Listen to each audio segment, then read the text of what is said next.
if Hurts turns out to be the guy, it's a big lift for this team because it saves them using those 3 picks next year on investing in a quarterback of some type. But the defense is going to have to be completely rebuilt. They're just aren't. I mean, it's old, injured, not good enough. I mean, there's a lot of guys that just need to be replaced or will be replaced, including Fletcher Cox. Well, does it benefit though a team like a young Eagles team, and specifically Jalen Hurts, though, if they would happen to make the playoffs, even if they're a 7 seed? We saw what the 7 seed did yesterday against one of the better teams in the NFC in Dallas. Does it benefit this team to go into a playoff game as a 7 seed, even if they might get the doors blown off?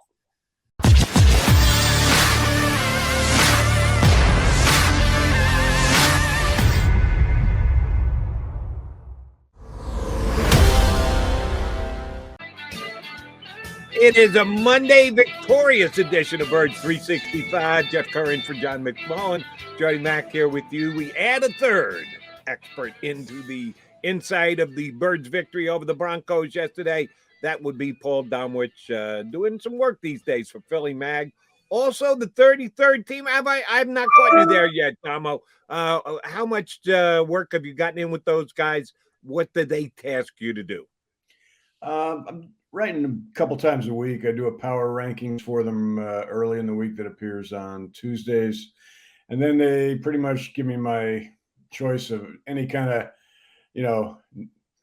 feature, news of the day, trend type of piece for later in the week. I did a piece on the evolution of the running quarterback, things like that. So I'll look previews of the draft. So it's been fun. Very nice. Well, then I got to go here. How many notches are you planning on moving the Eagles up in the power ratings after yesterday's victory? Well, you'll just have to look and see. I was going to ask you who number 1 is, Paul. I don't even know who the best team in the NFL is anymore. Absolutely. I'm moving them ahead of Tennessee. There you go. Well, hey, they won yesterday.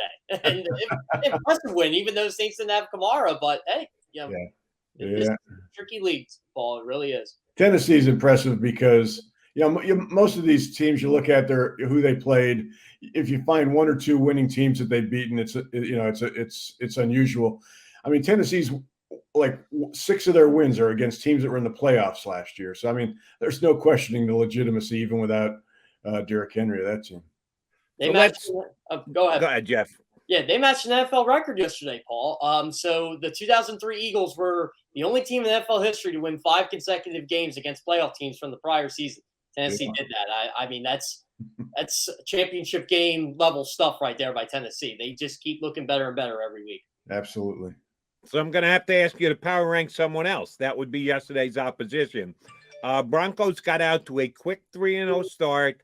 They were beating up on teams that at the time you questioned. Now, this many weeks later, you can still question. They took advantage of an easy early schedule. Then they dropped 4 in a row, and you said, okay, well, this is really what the Denver Broncos are. But then they went in and beat the Cowboys 30-0 going into the fourth quarter, and the Cowboys got a couple, by the way, touchdowns. I wasn't 100% sure what kind of team Denver was when the Eagles got on the plane to fly out to Denver, and I'm still not sure what kind of team they are, even after the Eagles win yesterday. How would you rate Denver as a win for the Eagles coming off yesterday's victory? Well, it's one of, I'd give it more credence than the Carolina win. Although, both, I mean, they clearly benefit when they don't play a really elite quarterback. I mean, that's obvious. And they'll get that opportunity again this week when they go against Simeon. So, I mean, that benefits them. But, they've got a good running game. I thought their run defense would do better against the Eagles' run game than it did, and the fact that it didn't is a credit to the Eagles, to their offensive line, to their run game, to their play calling. Besides beating the Cowboys the week earlier, they also beat Washington, which didn't seem like a big deal until Washington goes out, yesterday and picks up a big win. So it's a crazy league right now. Well, what has your evaluation been of Nick Sirianni over the past month? It feels like he's starting to figure out this head coaching thing a bit. Yeah. I mean, he's clearly, from the play calling standpoint, he realizes, he's kind of, I think he's starting to figure out what people do best, what he needs to lean on. how much pressure he needs to put on Jalen Hurts and how much he doesn't. I mean, clearly they've decided, we're going to run the ball. Last 3 weeks, I think they've rushed for something like 600 plus yards, averaging 5 yards a carry in those 3 games.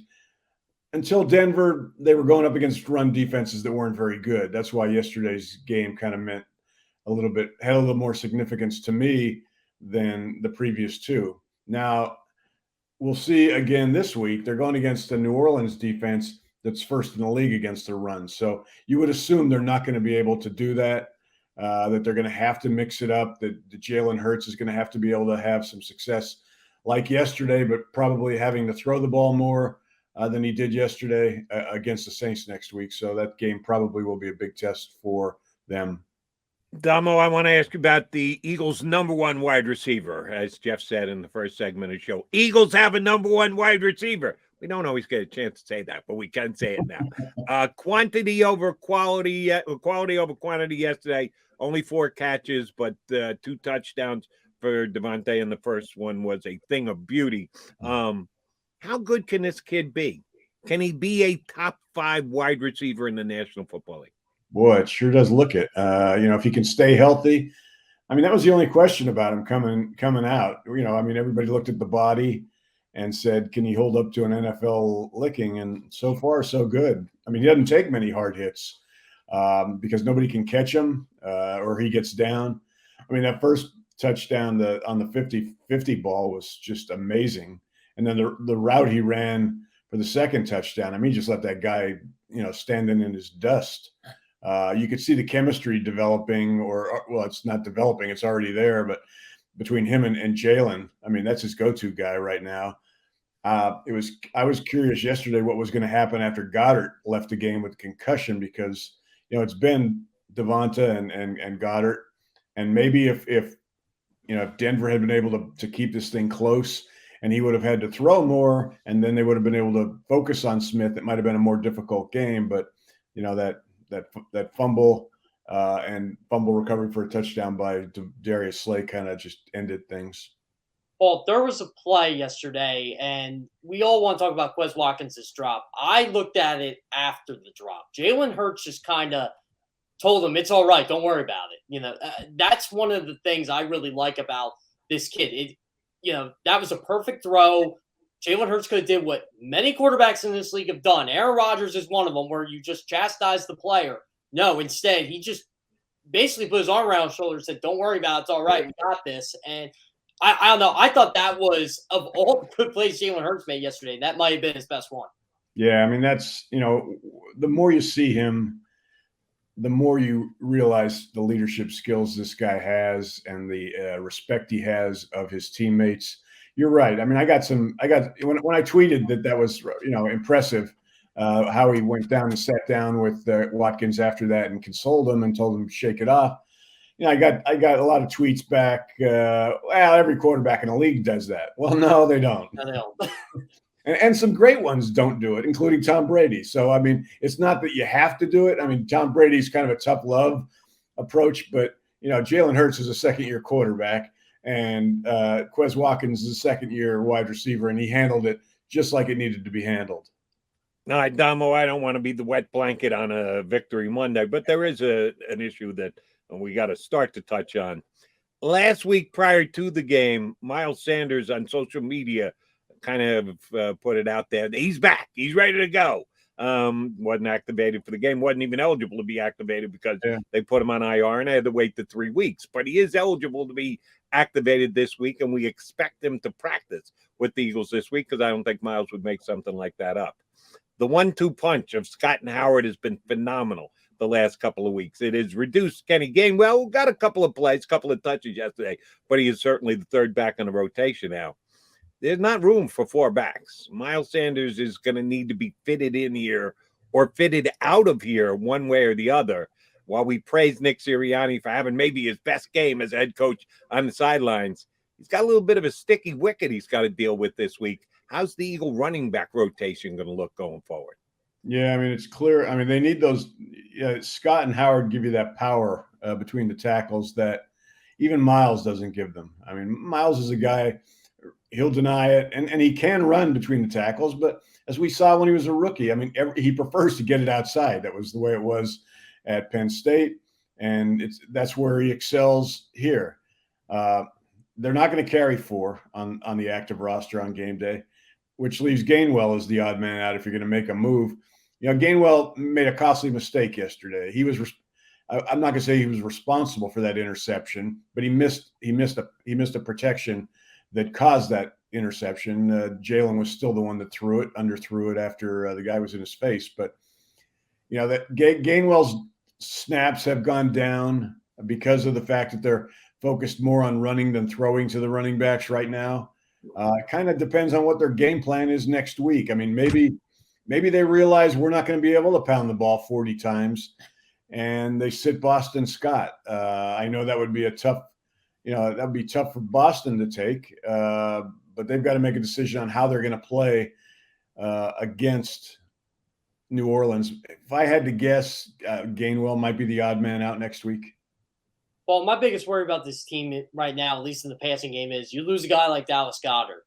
Someone has to step up. I mean, Jalen Hurts did, but outside of Devonta Smith, there wasn't really a guy that Jalen Hurts could go to outside of him. I mean, Quez Watkins did get open. We got to give him the credit for that, but dropped the pass in the end zone. I guess it has to be him going forward, right?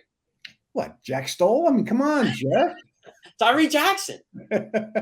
Actually, I think someday Tyree Jackson is going to be a threat that people are going to have to deal with. But you're right. I mean, typically in a situation like this is when you use your running backs, which goes back to what we just talked about. If you sit down Gainwell, then you still have Sanders. But, I mean, Jordan Howard and Boston Scott are not guys that are going to run, that you're worried about as pass receivers. So, I mean, that's the dilemma they face, which kind of comes down to how you think you can beat New Orleans as far as what makeup. But they've got to – I mean, that's the one thing we haven't seen a lot from with Jalen. He doesn't seem to favor using his running backs as receivers, with the exception of an occasional screen. I mean, there aren't a lot of checkdowns. I don't know how much of that is him, how much of it is the play calling as far as looking that way. I mean, I've seen times over the last several games, not so much yesterday, but when Gainwell's been in the game, he's usually always open. And the guy can catch. He's as good a young pass receiving back as you're going to find, which is why it would kill me to sit him down if I were Nick Sirianni. But that's why he gets paid the big bucks.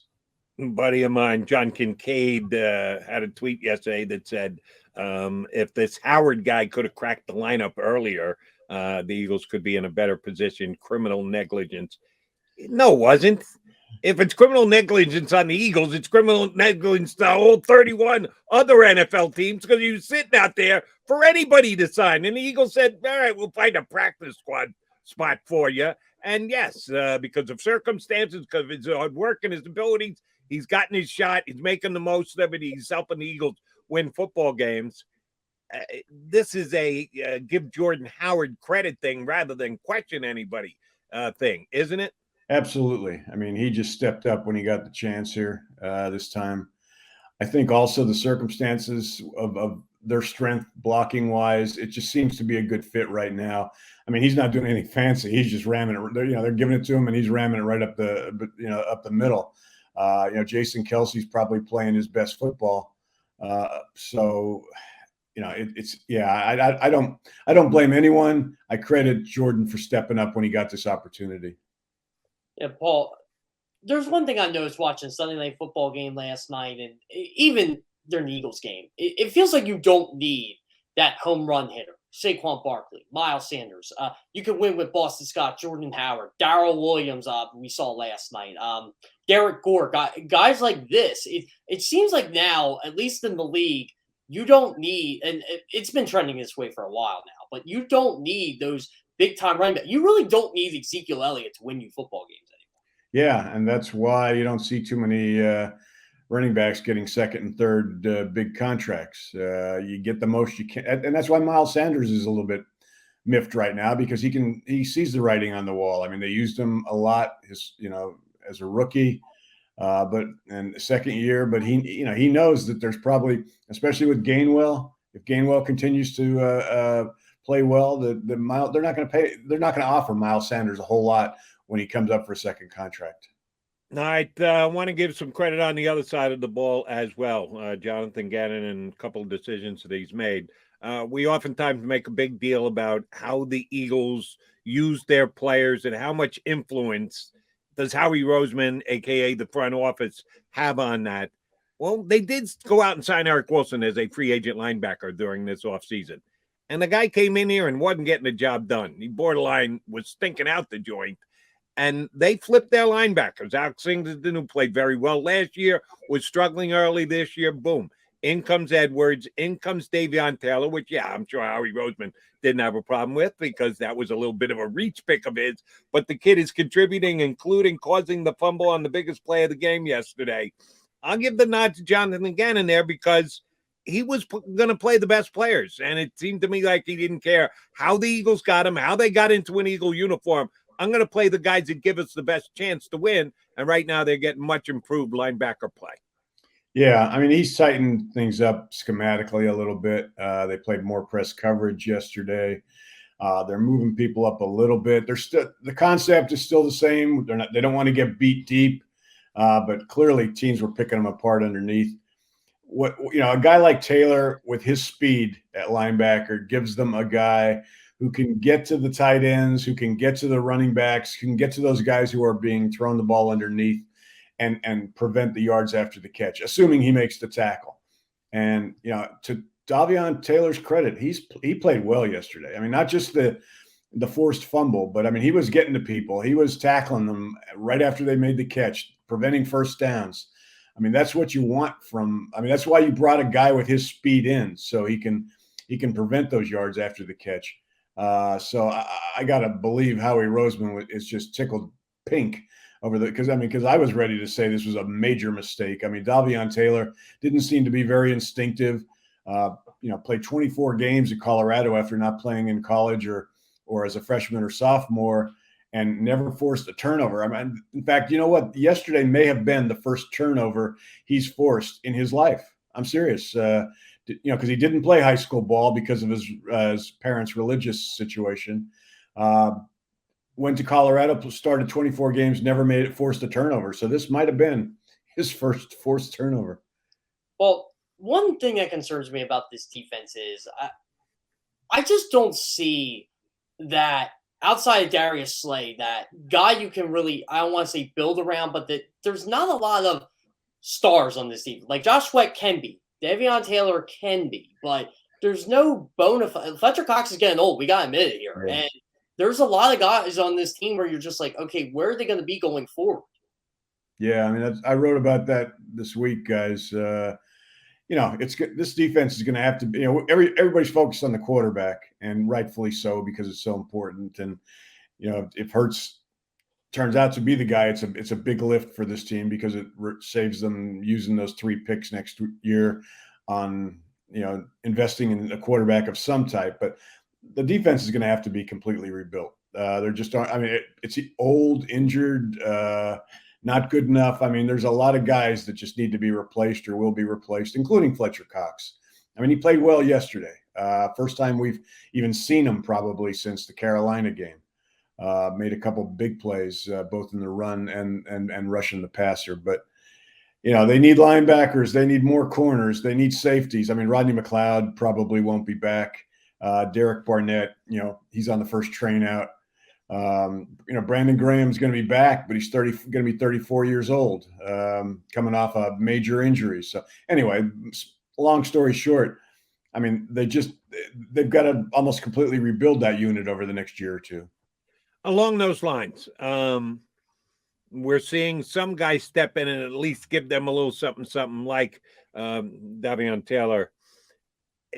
Is Teron Jackson going to get any kind of a shot here between now and the end of the season? Are we going to be able to get a better read? I don't think you get a perfect read because I don't think he's going to take over and start and get 60 snaps a game. But can we get a read on him between now and the end of the season? I think the Eagles the last couple of weeks have shown they're going to give their young guys a little evaluative run here so they can get a look and maybe even take advantage of it.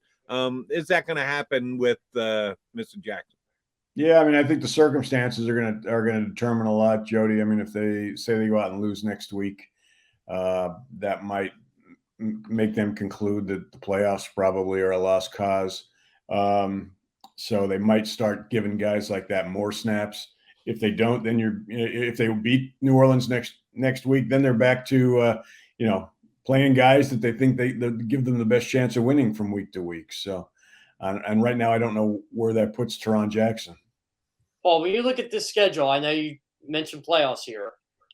Is it possible with I mean they got to jump a couple teams, but they have a tiebreaker over Carolina. They have the tiebreaker over Atlanta, which I don't think is going to go anyway. But it seems like Carolina and Minnesota are really the only two teams that are standing in their way right now. Yeah, and you look at what's happening in the league, Jeff. I mean, from week to week, you used to be able to look at this point in the season and say, okay, this team's gonna pretty much has an easy path to the wild card. No catching them. You don't know what's going to happen right now.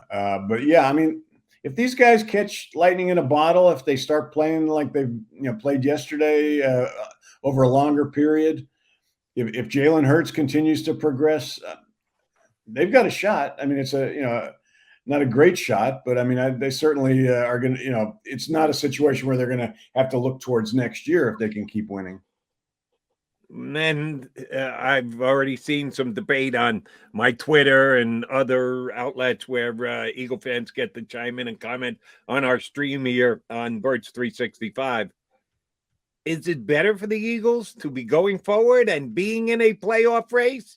I think they actually can make. I had the Eagles winning 8 games. Yeah. And with the way the NFC is playing, 8-9 is absolutely going to be in the mix for that last playoff spot. Maybe not get it, but in the mix for it going into the last couple of weeks of the season. Or would they be better off just playing guys like Teron Jackson, as I mentioned, for evaluative purposes when this year? See, I guess it all comes down to the quarterback. If the quarterback plays well and kind of keeps you in abeyance of making a decision, yay or nay, doesn't ball out, but doesn't stink either, I guess he kind of directs the whole, is it better for the Eagles to be winning games or is it better for the Eagles to be losing games thing? Does it not? If they keep winning games, I think we can make the assumption that Jalen's been playing well, or so I don't see any. I never see any benefit to losing for a higher draft pick, or especially now that they have 3 of them. That doesn't really. I mean, they can let other teams lose. I mean, I think it benefits all these young guys, including Jalen, including Davion Taylor, if they're in a down to the wire game, every game counts type of pressure situation than it would if this thing goes off the rails and you just play a bunch of young guys. Well, does it benefit though a team like a young Eagles team, and specifically Jalen Hurts, though, if they would happen to make the playoffs, even if they're a 7 seed? We saw what the 7 seed did yesterday against one of the better teams in the NFC in Dallas. Does it benefit this team to go into a playoff game as a 7 seed, even if they might get the doors blown off? Oh, absolutely. I mean, it would help his development. It would help, and plus, he's such a wild card as a quarterback that if they make the playoffs, defending him becomes such a difficult and a team may shut him down. I mean, we saw that with how Miami defended Lamar Jackson this last Thursday night. I mean, they sent DBs blitzing on like nearly half the pass plays. Teams are going to start to come up with ways. You could sort of see it now with Jalen. They're flushing him out to the right because he has a tendency to always want to go there.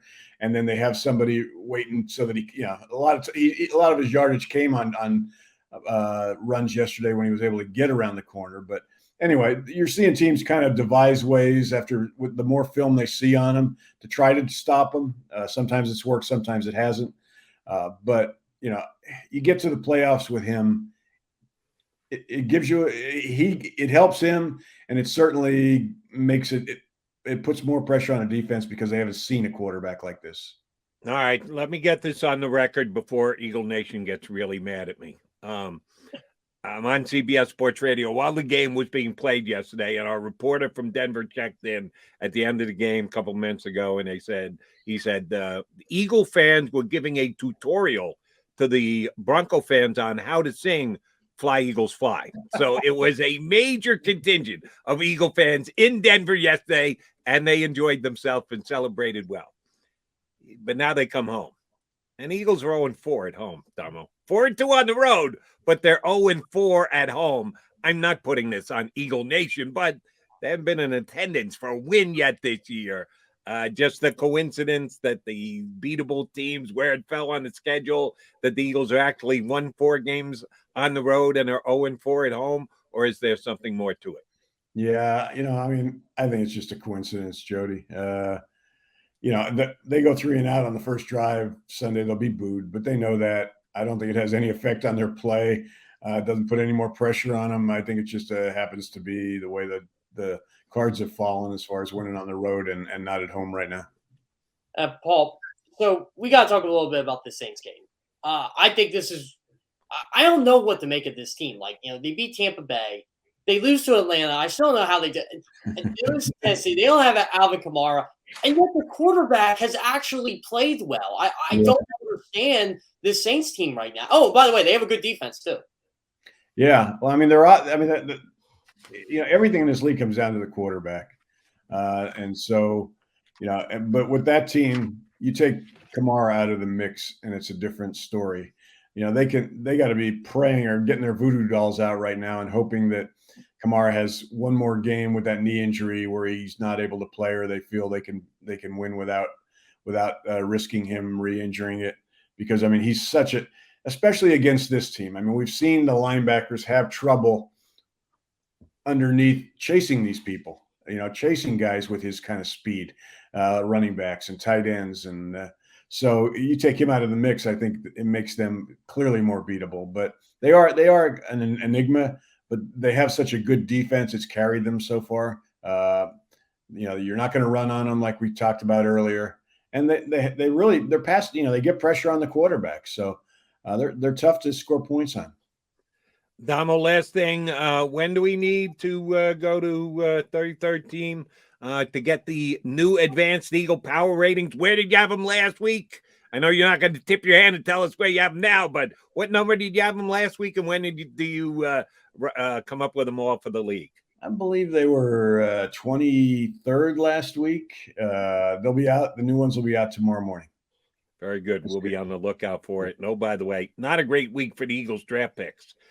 Colts won, Dolphins won, Eagles won. They all dropped back a couple of rounds. But hey, any week that the Eagles week is a good week as far as we're concerned here on Birds 365. Damo, great stuff. We'll certainly reach out again in a couple of weeks. Thanks for hopping on with us today. Thanks for having me, guys. Paul Domowitch, Philly Mag, 33rdteam.com, here with us on Birds 365. All right, you're truly and Jeff Kerr going to come back. We still got more to sink our teeth into as far as the Eagles win over the Broncos. And then we got a good guest next hour as well. One of our favorites. Haven't had him on since the season started. It's been a good couple of months. But Trey Wingo, a name you should all recognize, NFL insider for years, for ESPN, host of the draft, doing a whole bunch of different things these days. We'll get Trey Wingo's insight up to week 10 in the National Football League, including the Philadelphia Eagles, in hour number 2 of Birds 365.